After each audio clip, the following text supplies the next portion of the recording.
د سپین بولدک له لارې راستانه شوو افغان کډوالو ته په پنډغالي کې 24 ساعته روغتیایي خدمات وړاندې کیږي. دا افغان سرتیری د هغه عمر خوړلي کډوال په پالنه بوخت دی چې پاکستاني عسکرو پرې هر ډول ظلمونه ترسره کړي. حاجي بابا دا وچ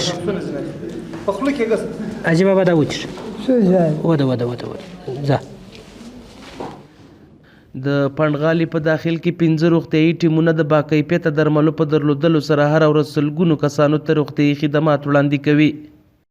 ماشاءالله د 3 ورځې کېږي موږ ته داسې خدمت کېږي، داسې خدمت د لویو نه د کوچنۍ نه که ډاکټر دی که امبولانس دی که د مالیې والا کسان دي که حکومتي کسان دي د دې ځای موږ سره لاس په نامه ولاړ دي، موږ ته په خدمت دی.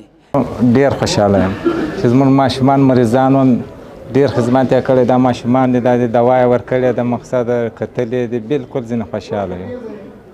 د روغتیایي ټیمونو مسؤلینو د خپلو هیوادوالو خدمت خپله وجیبه وګڼله. په وینا یې هره ورځ سلګونو کسانو ته درمل ورکوي او د عاجلو مریضانو لپاره سیار امبولانس هم شتون لري. تقریبا 20 کسه زموږ د صحي پرسونل دلته موږ سره په دغه کیمپ کې شتون لري چې په د 24 ساعته د خپل وطنوالو چې د پاکستان دلته راستون کېږي د دوی په خدمت کې او کوم خدمات چې دلته دوی ته کېږي البته دا سیار کیمپ دی، هغه اولیه کومکونه په هر ډول ناروغیانو چې دلته راځي دوی ته رسیدګي کېږي، په اخلاص سره دوی ته شپه ورځ د دوی په خدمت کې او تداوی ورته کېږي. په ورته مهال د کندهار ولایت د حوزه‌ایي روغتون مسؤلین وایي د دفاع وزارت په شمول 15 روغتیایي ټیمونه نور شتون لري چې پر یو وخت ګڼو خلکو ته روغتیایي خدمات وړاندې کوي. د کومې ورځې چې مهاجر وروڼه د پاکستان څخه افغانستان ته راغلي دي او بیا په دې کیمپ کې میشت یم، الحمدلله د هغه ورځې راهیسته زموږ د صحت ټیمونه د لیب ولسوالۍ کې په بېساره توګه باندې هغه خپل خدمات وړاندې کوي.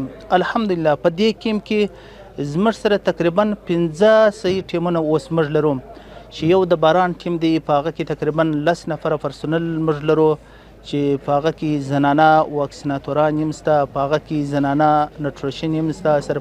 دا پنډغالی د سپین بولدک دروازې ته په 2 مترۍ کې شتون لري چې پکې د افغان کډوالو لپاره هر ډول سهولتونه برابر دي. محمد عمران سرکوټوال، حریت نیوز، کندهار، سپین بولدک.